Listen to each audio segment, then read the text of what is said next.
boys and girls. Today we are going to read another Froggy story. This Froggy story is going to be about Froggy at bedtime.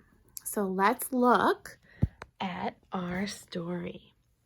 It's called Froggy Goes to Bed. Where's the title?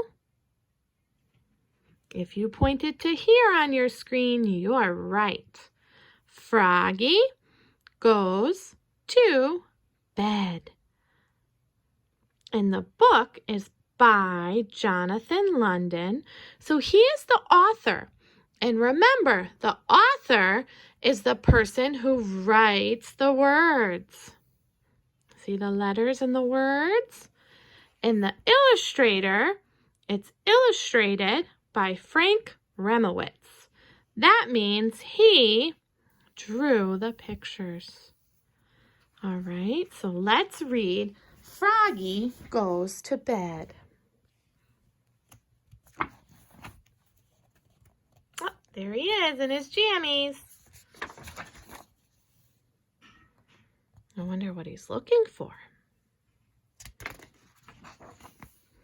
It was late. Froggy was too pooped to pop. He'd been playing hard at Max's all day long. Froggy, called his mother. What? It's time for bed. No, cried Froggy. I'm not tired. Do you sometimes say that to your moms and dads when it's time for bed? I know my kids do. Why don't you take a nice bath, she said. We'll make it a bubble bath. Okay, said Froggy, but first I have to find my boat. Flop, flop, flop. He looked in the fridge. Nope. He looked beneath the sink. Not here. He looked in the laundry bin.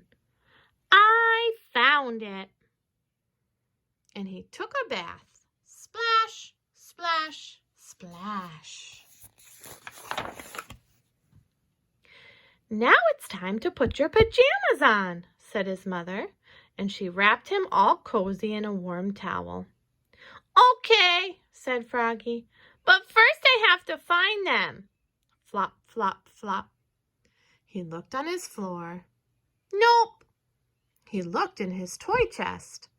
Not here. He looked behind his desk. I found them. And he put them on. Zoop. Froggy, called his mother. What? It's time to brush your teeth, said his mother. Okay, said Froggy. But first, I have to find my toothbrush. Flop, flop, flop. He looked in the fishbowl. Nope. He looked in the wastebasket. Not here. Do you think his toothbrush would be in the fishbowl or the wastebasket? Or do you think he's trying to stay up later by looking in silly places? He looked in the cookie jar.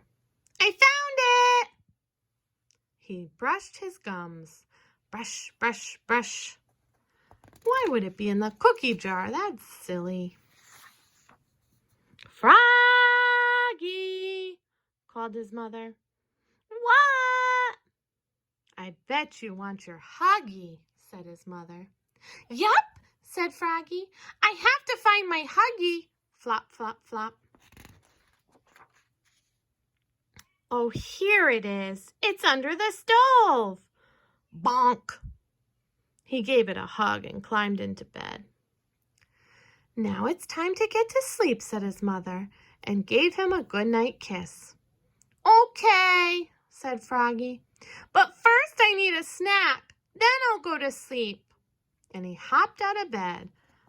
Flop, flop, flop. Munch, scrunch, munch. He ate a bowl full of flies. Then he crawled into bed. "Now it's time for sleep, Froggy," said his mother. She was getting a little tired herself. "Okay," said Froggy, "but I'm thirsty.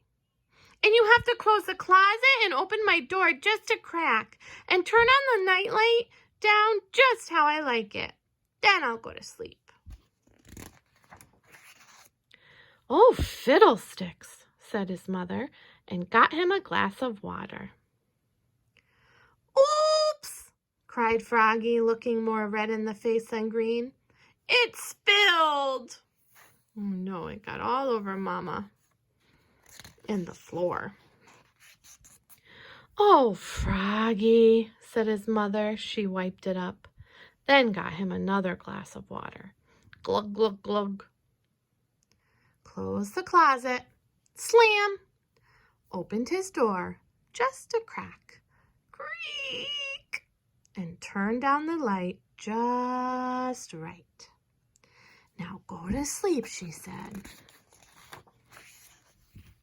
"Okay," said Froggy, "but first will you read me a story?"